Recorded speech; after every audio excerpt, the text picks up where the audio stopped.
할렐루야. 오늘도 말씀을 사모하는 우리 성도님들 위해 하나님의 은혜가 충만하기를 기도합니다. 오늘의 성경 통독은 이사야 29장에서 31장까지의 말씀입니다.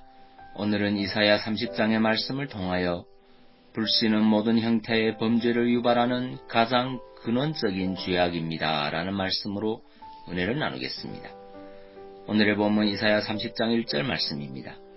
여호와께서 이르시되 패역한 자식들은 화 있을진저 그들이 계교를 베푸나 나로 말미암지 아니하며 맹약을 맺으나 나의 영으로 말미암지 아니하고 죄의 죄를 더하도다. 아멘.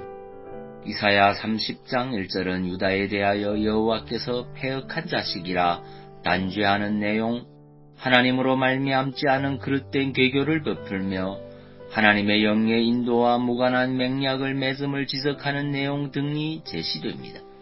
이러한 본문의 표현들은 유다가 하나님을 믿지 못하고 앗수르의 침공 앞에 애굽을 의지한 사실을 정죄하는 내용들이라 할 수 있습니다. 물론 이는 개역 개정판 성경으로 보면 그저 자기들의 꾀를 고집하여 하나님의 뜻과 상관없는 계교를 따라 다른 나라와 맹약을 맺었다는 의미만 전달하고 있으므로 그 죄상이 심각하게 드러나지 않습니다. 그러나 원문의 표현을 감안하면 이는 그저 심상이 지나갈 만한 내용의 죄들이라 할 수 없음을 알 수 있습니다. 그 세세한 의미들을 간단히 살펴보면 다음과 같습니다. 먼저 그들이 임의대로 베푼 계교는 단순히 어떤 꾀나 계획 정도의 의미가 아니라 신정왕국이라 할 수 있는 유다의 운명을 좌우지하는 중대한 정책을 나타내는 것으로도 해석이 가능한 표현입니다. 이는 마땅히 신정왕국의 근본이라 할 수 있는 율법과 하나님의 말씀에 근거해 정해져야 합니다. 그러나 유다는 이를 업신여기고 자기들의 생각과 지혜만을 자기들의 운명을 개척할 수 있다고 믿었던 것입니다.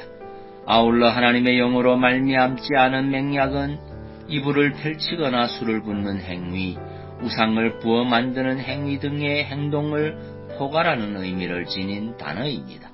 이러한 표현을 사용한 것은 유다가 애굽과 동맹을 결정하고 애굽에 사신을 보내 상호 간의 동맹을 공고히 하겠다는 의지를 표명하기 위해 애굽 우상의 보호를 구하고 그 우상 앞에 애굽 사람들과 같이 충성을 다짐하였음을 시사하는 내용입니다. 그리고 나의 영으로 말미암지 아니하고란 표현은 유다가 하나님과 상관없는 계획과 결정을 할 뿐만 아니라 하나님의 존재 자체까지도 철저히 거부하였음을 나타낸 것입니다. 여러분, 이상의 내용, 즉 유다가 하나님의 말씀과 상관없는 계획을 따르며 그것으로 하나님의 말씀을 묵살하고 동맹의 전제 조건으로 하나님이 아닌 헛된 우상의 가호를 구하며 그 우상 앞에 충성을 맹세한 일, 심지어 하나님의 존재 자체까지도 철저히 거부하는 죄악을 범한 것이 무엇으로 비롯된 것입니까? 그것은 다른 무엇보다 그들이 하나님의 능력과 하나님의 도우심을 불신하였기 때문입니다. 하나님을 믿지 않았기에 헛된 이방나라를 의지하였고 이방나라가 섬기는 우상 앞에 그토록 불경한 죄악을 자행하였고 하나님을 철저히 멸시하는 데까지 나아갔던 것입니다. 이는 과거 유다 사람들에게만 볼 수 있는 죄의 진행 양상이 아닙니다. 이는 시대와 장소를 막론하고 불신에 사로잡힌 사람에게서 볼 수 있는 것입니다. 생각해 보십시오. 하나님을 믿지 않는 사람들이 하는 일이 무엇입니까? 스스로 살아가기엔 힘겹고 두렵고 불안하기에 하나님 아닌 헛된 것을 의지합니다. 그래서 하나님을 격발하게 하는 우상을 섬기거나 악한 영에 미혹되어 온갖 저주스럽고 거짓된 일을 자행합니다.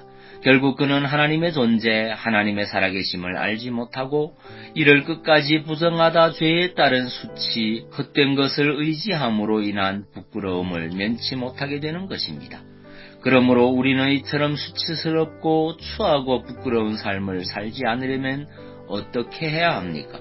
가장 먼저 하나님을 향한 믿음을 굳게 지키고 믿음의 시각으로 우리의 삶의 현장을 바라보고 믿음의 능력을 의지하여 때때로 우리 인생 가운데 닥치는 모든 문제들을 극복해야 하는 것입니다. 사랑하는 성도 여러분, 이러한 말씀을 통해 우리는 성경이 우리 주님께서 어째서 그토록 믿음을 강조하고 믿음을 회복시켜 주시기를 원하셨는지를 깨달을 수 있습니다. 그것은 우리가 믿음을 회복하고 믿음을 지키는 것이 죄에서 떠나며 허탄한 일에서 떠나며 하나님의 진노에서 떠나는 첩경임을 아셨기 때문입니다. 그러므로 다른 모든 것보다 하나님을 향한 믿음을 우리는 항상 굳건히 지키고 간직해야 합니다. 그것을 포기한다면 결국 우리는 불신의 삶, 죄악의 삶, 방탕의 삶을 살 수밖에 없으며 우리 인생은 이내 모든 악한 것, 추한 것, 허무한 것으로 얼룩지고 말 것이기 때문입니다. 베드로후서 1장 10절 말씀입니다. 그러므로 형제들아 더욱 힘써 너의 부르심과 택하심을 굳게 하라. 너희가 이것을 행한즉 언제든지 실족하지 아니하리라. 아멘. 기도하겠습니다. 사랑의 주님, 불신은 모든 형태의 범죄를 유발하는 가장 근원적인 죄악임을 깨닫습니다. 이제는 불신의 삶, 죄악의 삶, 방탕의 삶을 버리고 다른 모든 것보다 하나님을 향한 믿음을 굳건히 지키고 간직하는 믿음의 성도되게 인도하여 주옵소서. 예수님 이름으로 기도하옵나이다. 아멘.